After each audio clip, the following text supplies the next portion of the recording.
Hello everyone, specially 12th class के बच्चों, 7 मई को आपका पेपर होना है केमिस्ट्री। तो केमिस्ट्री में कुछ प्रॉब्लम्स आती है, स्पेशली ऑर्गेनिक केमिस्ट्री में। तो आज की ये जो वीडियो है और ये कल तक अगर मैं वीडियो बना पाया तो स्पेशली हमारा टारगेट होगा कि ऑर्गेनिक केमिस्ट्री में आप मैक्सिमम स्कोर कैसे कर सकें, ऑर्गेनिक केमिस्ट्री को कैसे पढ़ें कि कम टाइम में मैक्सिमम स्कोर कर सके। क्योंकि ऑर्गेनिक से जो है ना, बच्चों को बहुत ज़्यादा एक डर बना हुआ रहता है कि सर ऑर्गेनिक में क्या आता है नहीं आता है। अगर थ्योरेटिकल टाइप से चैप्टर वाइज जाए तो बहुत ज़्यादा दिक्कत है। तो आपको पहले जानना होगा कि ऑर्गेनिक में आता क्या क्या है और किस वे से पढ़े कि 6-7 घंटे दे के भी ऑर्गेनिक में अच्छा स्कोर किया जा सकता है। थोड़ा सा लर्निंग करके, थोड़ा सा अंडरस्टैंडिंग करके। पहले तो आपको ये पता होना चाहिए कि ऑर्गेनिक में आता क्या क्या है। क्लियर? तो यहाँ हम बात करते हैं कि ऑर्गेनिक में क्वेश्चन का पैटर्न क्या होता है। अभी सभी के स्कूल में प्री टर्म एग्जाम हुए होंगे या सीबीएसई ने सैंपल पेपर जारी किया है, तो आप देख सकते हैं कि क्वेश्चन का जो पैटर्न होता है उसमें पूछा क्या जाता है। तो पहले मैं वहाँ एक बार एनालिसिस कर देता हूँ कि अगर आप चैप्टर को पूरा चैप्टर पॉइंट वाइज पॉइंट नहीं पढ़ के, अगर आप पूरे ऑर्गेनिक चैप्टर जो 2 चैप्टर आपके आ रहे हैं, aldehyde, ketone and carboxylic acid, और दूसरा आपका एमाइंस, अगर उसे आप इस वे में पढ़ेंगे तो कम स्कोर में आपका आउटपुट ज़्यादा होगा और आप मैक्सिमम की तरफ इसमें जा सकते हैं। तो पहले बात करते हैं कि हमारे टॉपिक में आता क्या क्या है। अगर आप ऑर्गेनिक के क्वेश्चन पेपर को देखेंगे कि ऑर्गेनिक फील्ड से क्या क्या आता है, तो यहाँ अगर मैं बात करूँ तो ऑर्गेनिक में सबसे इंपॉर्टेंट एक हमारा होता है नेम रिएक्शन। नेम रिएक्शन के बाद सेकेंड कैटेगरी होती है इंक्रीजिंग डिक्रीजिंग ऑर्डर। अगर आप क्वेश्चन को फोकस करेंगे तो अगर आप चैप्टर पॉइंट में पढ़ेंगे तो आपको जल्दी नहीं मिलेगा, लेकिन अगर आप क्वेश्चन को देखेंगे तो इंक्रीजिंग डिक्रीजिंग ऑर्डर ये हर बार क्वेश्चन में आता है। अब ये इंक्रीजिंग डिक्रीजिंग ऑर्डर किसका होता है, ठीक है, वो भी हम डिस्कस करेंगे। एक फॉर्मेशन ऑफ देखेंगे तो एक आपको केमिकल टेस्ट देखने को मिलता है कि 2 कंपाउंड को हम कैसे डिस्टिंग्विश कर सकते हैं। तो एक हमें केमिकल टेस्ट देखने को मिलता है। इसके बाद अगर हम बात करें तो एक हमारा रीजनिंग क्वेश्चन होता है। रीजनिंग क्वेश्चन होता है गिव रीजन की एसिटिक एसिड फिनॉल से ज्यादा एसिडिक क्यों होता है, किसी एक कंपाउंड का बॉइलिंग पॉइंट हायर क्यों होता है। तो इस तरह करके रीजनिंग क्वेश्चंस आते हैं और ये ऐसे क्वेश्चंस हैं जिसको आप कम टाइम में इसमें स्कोर कर सकते हैं। इसके बाहर जो सबसे बड़ा डर होता है और जो ज्यादा पूछा जाता है उसमें थोड़ा आपको बेसिक जानना है, जिसे हम लोग कन्वर्जन कहते हैं। आप किसी भी क्वेश्चन पेपर को बोर्ड के उठा के देख लीजिए, ऑर्गेनिक का क्वेश्चन पैटर्न यही रहता है। 2 मार्क्स में आपके केमिकल टेस्ट आ जाते हैं, 2 से 3 मार्क्स में नेम रिएक्शन आ जाते हैं, फिर इंक्रीजिंग डिक्रीजिंग ऑर्डर आ जाता है, फिर रीजनिंग क्वेश्चन आ जाता है और लास्ट में बचता है कन्वर्जन, जहां आपको बेसिक जानना जरूरी है। अगर कन्वर्जन की बात हटा दें तो ये जो 4 टॉपिक मैंने यहाँ लिखा है, आप इसमें आसानी से स्कोर कर सकते हैं बहुत ही कम टाइम में। अब यहाँ बात करते हैं कि इंक्रीजिंग डिक्रीजिंग ऑर्डर में अगर हम बात करें तो एक क्वेश्चन होता है जो बॉइलिंग पॉइंट से रिलेटेड होता है, एक क्वेश्चन होता है जो एसिडिटी से रिलेटेड होता है, और एक क्वेश्चन होता है जिसमें हम लोग बेसिसिटी डिस्कस करते हैं और स्पेशली वो हमारा अमाइंस की होती है बेसिसिटी, और एक होता है reactivity towards nucleophilic addition reaction, जिसमें अगर मैं स्पेशली बात करूं तो HCl की तरफ हाईली रिएक्टिव कौन है, लेस रिएक्टिव कौन है। इस 4 टॉपिक से ही इंक्रीजिंग डिक्रीजिंग पूछा जाता है। नेम रिएक्शन की बात करें तो एल्डिहाइड, कीटोन और कार्बोक्सिलिक एसिड और एमाइंस को देख के जितने भी नेम रिएक्शन है मैं यहाँ एक बार थ्रू आउट कर देता हूँ। अगर बात स्टार्ट करेंगे तो सबसे पहले आपके रोजेनमंड रिडक्शन से स्टार्ट होता है, जिससे हम लोग एल्डिहाइड प्रिपेयर करते हैं। रोजेनमंड रिएक्शन या रिडक्शन भी बोल सकते हैं। दूसरा आपका स्टेफन रिएक्शन है। उसके बाद अगर बात करें तो नेक्स्ट हमारा इटार्ड रिएक्शन है। इटार्ड रिएक्शन के बाद नेक्स्ट के जगह जाए तो गैटरमान कोच रिएक्शन है। और ये आप देख सकते हैं किसी भी क्वेश्चन पेपर में ये या तो डायरेक्ट नेम से ही आते हैं या आप इसके रिएक्टेंट एंड प्रोडक्ट को याद रख लीजिए और क्वेश्चन आता है व्हाट हैपेंस व्हेन, एक रिएक्टेंट पोर्शन दिया रहता है और प्रोडक्ट, तो आपको आइडिया लग जाएगा कि कौन सा नेम रिएक्शन से, और डायरेक्ट आपको 1 मार्क्स इसमें मिल जाएंगे। इसके बाद अगर जाते हैं तो क्लीमेंसन रिडक्शन होता है। क्लीमेंसन रिडक्शन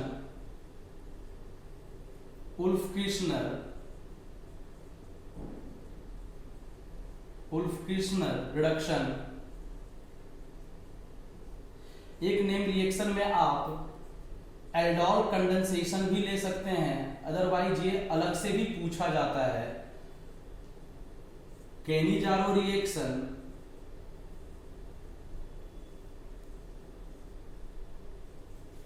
उसके बाद एक रिएक्शन होता है जिसे हम लोग हेल वोल्हार्ड झिलेंस्की रिएक्शंस कहते हैं। ये सारे टॉपिक जो हैं ये मेनली आपके एल्डिहाइड कीटोन वाले चैप्टर से हैं। एमाइंस में अगर हम बात करें, एमाइंस के नेम रिएक्शन की अगर बात करें तो एमाइंस में नेम रिएक्शन में एक आपका गैब्रियल थैलेमाइड है। ये सब रिएक्शन आपको डायरेक्ट क्वेश्चन पूछे जाते हैं। गैब्रियल थैलेमाइड है, एक आपका हॉफमैन ब्रोमाइड डिग्रेडेशन है, हॉफमैन ब्रोमोएमाइड डिग्रेडेशन है। इसे तो कहिए तो ये हॉफमैन वाला रिएक्शन ये तो पूरा कन्वर्जन का मूल मंत्र है, आसानी से बहुत से कन्वर्जन को इजी वे में कर देता है। इसके बाद अगर हम जाएं तो एक कार्बल एमाइन रिएक्शन है और एक हिंसबर्ग रिएजेंट है। उसे आप नेम रिएक्शन में अगर कर लेंगे तो आपके लिए आसान होगा किसी भी चीज को, हिंसबर्ग रिएक्शन या रिएजेंट। अगर ये सब आप नेम रिएक्शन में अगर लर्न कर लेते हैं तो यहाँ पे आपका जितने भी नेम रिएक्शन है 2 या 3 मार्क्स आपके डायरेक्टली क्वेश्चन आते हैं। कभी कभी तो ऐसा आता है write down the reaction involve in Rosenmund reaction, तो ये आपको डायरेक्ट मार्क्स देंगे। अदरवाइज आपको इसके रिएक्टेंट एंड प्रोडक्ट को याद रखना है। सेंटेंस फ्रेमिंग में क्वेश्चन आता है और वो डायरेक्ट आपके नेम रिएक्शन से होता है। तो अगर आप इसे लर्न करते हैं तो आपके कन्वर्जन में भी बहुत हेल्प होगा और आपको नेम रिएक्शन से भी मार्क्स मिलेंगे। क्लियर? ये सारे हमारे यहाँ पे नेम रिएक्शन है, आप इसे कर लेंगे। अगर मुझे टाइम मिला तो मैं सबको यहाँ पे एक्सप्लेन भी कर दूंगा। अभी हमारा मेन टारगेट है कि इंक्रीजिंग और डिक्रीजिंग ऑर्डर के क्वेश्चन को कैसे आप आसानी से बना सके। एसिडिटी को पहचानना हो या बेसिसिटी को पहचानना हो तो हम कैसे आसानी से उसकी तरफ जा सकते हैं, या फिर बॉइलिंग पॉइंट की बात करें तो कैसे कर सकते हैं। क्लियर? चलिए, तो पहले हमारा टारगेट है कि इंक्रीजिंग डिक्रीजिंग ऑर्डर को हम कैसे आसानी से कर सकते हैं। चलिए, इंक्रीजिंग डिक्रीजिंग ऑर्डर में से 2 क्वेश्चन 100% आपके इस बोर्ड में भी रहेंगे। ठीक है, तो अगर बात करते हैं बॉइलिंग पॉइंट की, तो बॉइलिंग पॉइंट का सबसे पहला मोटो होता है कि बॉइलिंग पॉइंट में जो हमारा कॉन्सेप्ट होता है कैसे पता करते हैं कि किसका बॉइलिंग पॉइंट ज्यादा है। अगर आप क्वेश्चन को देखेंगे तो जब भी कंपैरिजन इंक्रीजिंग या डिक्रीजिंग में होता है तो जितने भी कंपाउंड दिए होते हैं सारे कंपाउंड का मोलर मास अप्रोक्सीमेट सेम होता है। That means number of carbon और हाइड्रोजन लगभग सेम होते हैं और उसके लगभग वो चीज हमारा सेम होता है। उसके बाद ही हम लोग आगे लगाते हैं कि कैसे हम उसमें कंपेयर कर सकें। क्लियर? नेक्स्ट आता है कि बॉइलिंग पॉइंट के लिए एक सबसे इंपॉर्टेंट है, उसे हम लोग बोलते हैं एच बॉन्डिंग। क्या बोलते हैं उसे हम लोग? H bonding. ये सबसे बेस्ट पैरामीटर है किसी को भी बॉइलिंग पॉइंट को जज करने का। एच बॉन्डिंग कहने का मीनिंग यहाँ पे क्या हो गया? तो आपको पता है कि केमिस्ट्री में फ्लोरीन, ऑक्सीजन और नाइट्रोजन, अगर इसके साथ हाइड्रोजन लगा हुआ है तो ये 3 कंपाउंड ही हमारे एच बॉन्डिंग में इन्वॉल्व होते हैं। तो जो कंपाउंड एच बॉन्डिंग बनाया और दूसरा कंपाउंड अगर एच बॉन्डिंग नहीं बनाया तो इस दोनों के केस में जो एच बॉन्डिंग बनाएगा उसमें बॉन्डिंग स्ट्रांग हो जाएगी और उसका बॉइलिंग पॉइंट ज्यादा हो जाएगा। एक तो बेसिक फंडामेंटल्स ये हो गया। दूसरा, मोलर मास के डायरेक्टली प्रोपोर्शनल होता है। अगर 2 कंपाउंड लेते हैं, एक में 2 कार्बन है और एक में 3 कार्बन है और दोनों में same number of hydrogen oxygen अगर है तो जिसका मोलर मास ज्यादा होगा उसकी बॉइलिंग पॉइंट ज्यादा होगी। जिनके पास एच बॉन्डिंग नहीं होता है उनकी बॉइलिंग पॉइंट कम होती है। तो इस सबको एनालिसिस करते हुए अगर मैं एक बॉइलिंग पॉइंट का ट्रेंड बनाऊं जो कंपाउंड आपके सिलेबस को बिलोंग करता है तो सबसे कम आपका हाइड्रोकार्बन का आएगा। हाइड्रोकार्बन के बाद आपका कंपैरिजन ईथर का आएगा। ईथर के बाद आपका एल्डिहाइड का आएगा। एल्डिहाइड के बाद आपका कीटोन का आएगा। कीटोन के बाद आपका एल्कोहल का आएगा और एल्कोहल से ज्यादा कार्बोक्सिलिक एसिड का आएगा। अगर मैं यहाँ बात करूँ तो अल्कोहल और कार्बोक्सिलिक एसिड दो ऐसे कंपाउंड हैं जो H बॉन्डिंग फॉर्म करते हैं। अल्कोहल भी करता है और कार्बोक्सिलिक एसिड भी करता है, ये दोनों हमारे H बॉन्डिंग फॉर्म करते हैं। तो आप देख लो सबसे ज्यादा आपका बॉइलिंग पॉइंट का ये ट्रेंड, अगर आप इसे याद कर लेते हो तो किसी भी कंपाउंड को अगर आपको एडजस्ट करना है, और ये एरो ध्यान रखना है, ये एरो किसका है, इंक्रीजिंग में हमेशा ऐसे ही एरो लगते हैं। डिक्रीजिंग होगा तो एरो चेंज हो जाएगा। डिक्रीजिंग में हाइयर से लोअर आना है, इसमें लोअर से हाइयर जाना है। क्लियर? अगर यहाँ पे मैं जस्ट फॉर एग्जांपल के लिए अगर एक दो क्वेश्चन करता हूँ, जैसे मैंने यहाँ CH3 CH2O CH2 CH3 CH3 CH2 CH2 CHO CH3 CH2 COCH3 CH3 CH2 CH2 CH2OH। अगर आप यहाँ देख पा रहे हैं तो एक मैंने यहाँ पे ईथर लिया है, एक एल्डिहाइड लिया है, एक कीटोन लिया है और एक अल्कोहल लिया है। अल्कोहल हमारा H बॉन्डिंग बनाएगा, दैट मीन्स इसमें बॉइलिंग पॉइंट ज़्यादा होगा। क्लियर? और यहाँ आपको अगर ये सीक्वेंस याद रह जाता है तो परसों पेपर के लिए आपके लिए बेस्ट है। ये आपका ईथर हुआ, दैट इसको मान लो मैंने A मान लिया, B मान लिया, C कर लिया, D कर लिया। तो क्या होगा, अगर मैं इंक्रीजिंग ऑर्डर बोलूँ तो सबसे कम A का होगा, उससे ज़्यादा B का होगा, उससे ज़्यादा C का होगा क्योंकि ये कीटोन है, और उससे ज़्यादा आपका D का होगा। अब इस बॉइलिंग पॉइंट को बेस बना के, इस कॉन्सेप्ट को बेस बना के एल्डिहाइड कीटोन के इन टेक्स्ट क्वेश्चन में और एग्जाम्पल में क्वेश्चन है, आप वहां से जाके ट्राई करेंगे, आपका क्वेश्चन बन जाएगा कि बॉइलिंग पॉइंट पे अगर अरेंज करने आता है एल्डिहाइड कीटोन में, hydrocarbon, ether, aldehyde, ketone, alcohol and carboxylic acid. Acid का ज़्यादा क्यों होता है, क्योंकि ये H बॉन्डिंग दो को अवेलेबल है, तो दोनों को कहीं ना कहीं H बॉन्डिंग में इन्वॉल्व हो सकता है। क्लियर? इसके बाद अगर मैं यहीं पे एमाइंस के H बॉन्डिंग की बात करूं तो अभी आपको पहले बताया था कि 3 ही एटम हैं जो H बॉन्डिंग में इन्वॉल्व होते हैं, जिसे हम लोग शॉर्ट फॉर्म में फ्लोन कहते हैं, फ्लोरीन, ऑक्सीजन एंड नाइट्रोजन।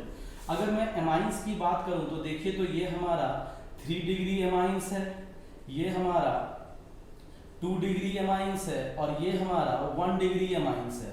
अब एमाइंस में जो जिसके पास आपका हाइड्रोजन है वो हमारा H बॉन्डिंग में इन्वॉल्व होगा।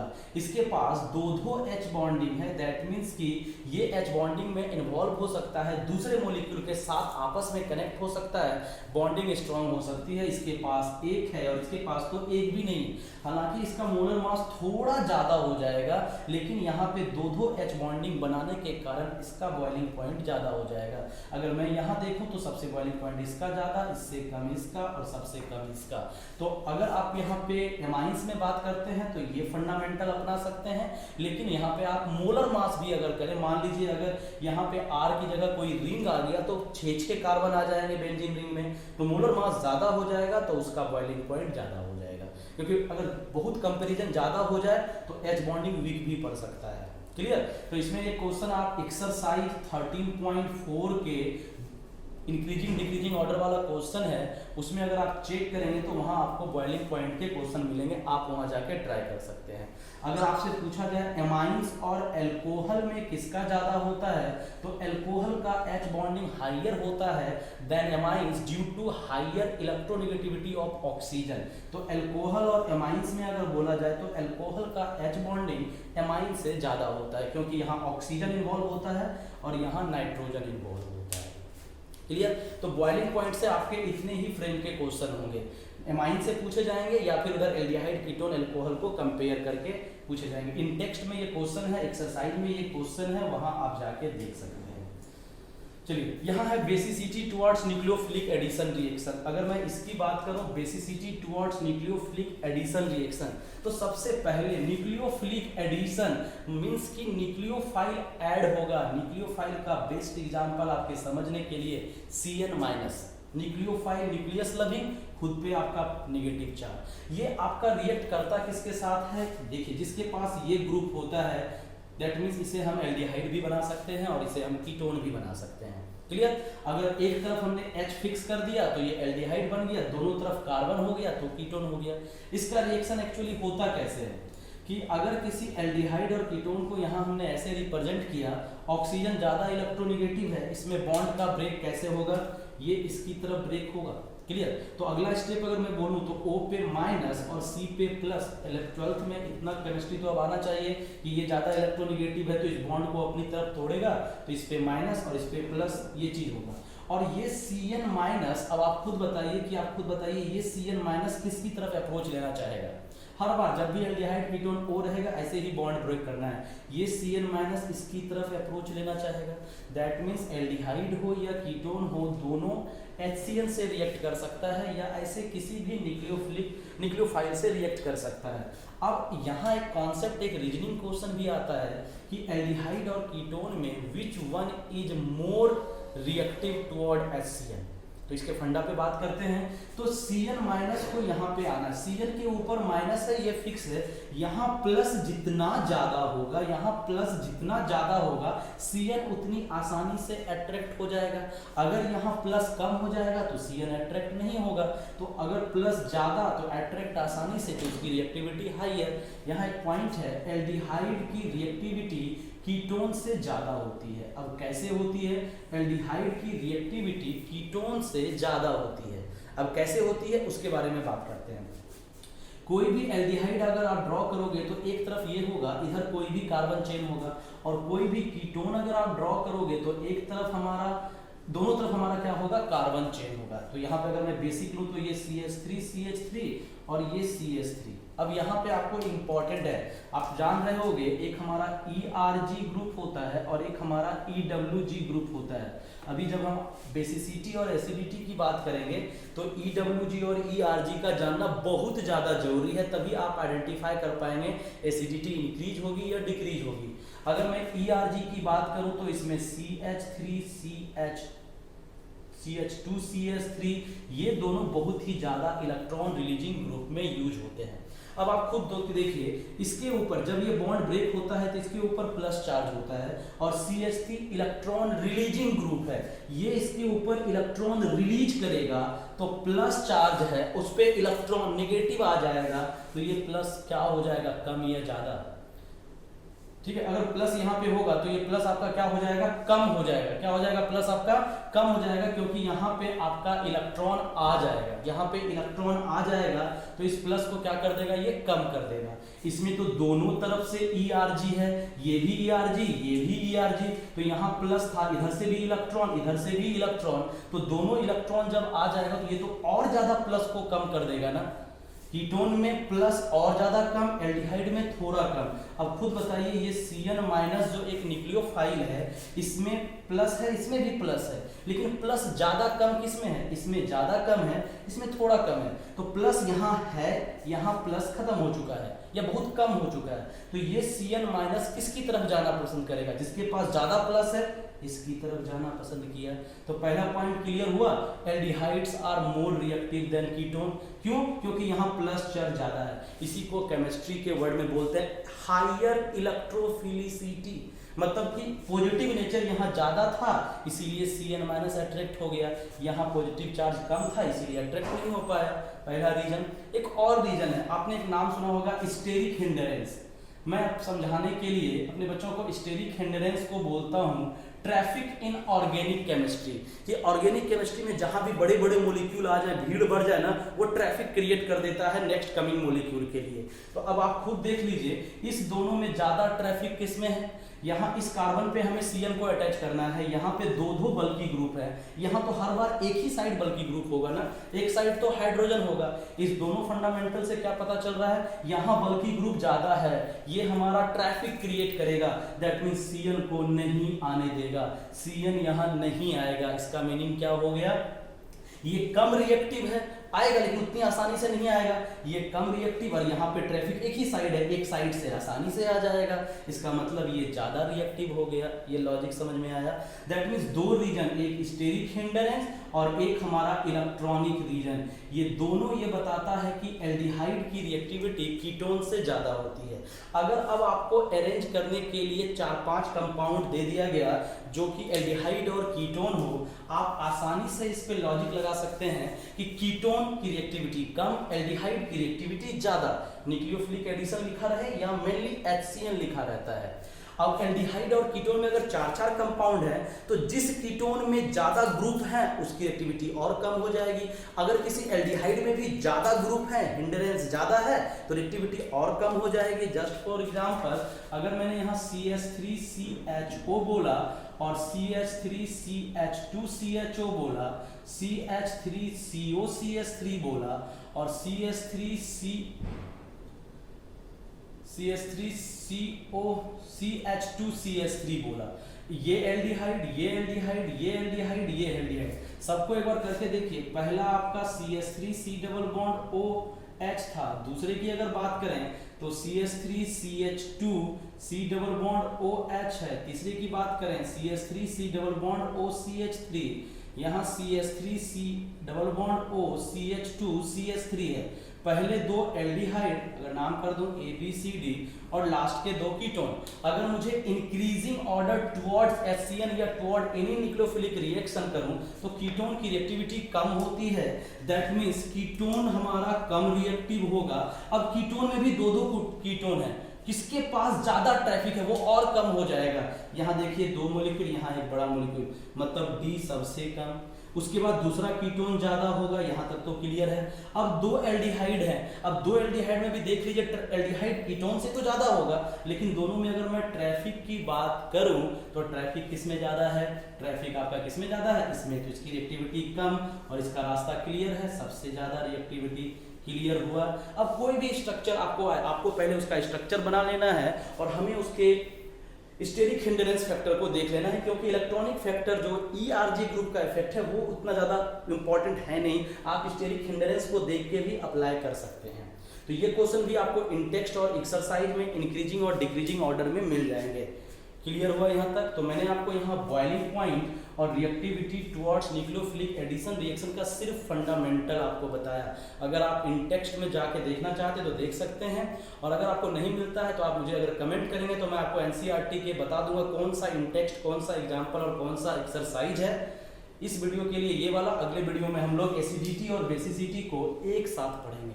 अगर आपको समझ में आता है तो कमेंट कीजिए, समझ में नहीं भी आता है तो भी कमेंट कीजिए, ताकि आपको बता सकूं कि बेसिक में कहाँ आपको दिक्कत है। Thank you.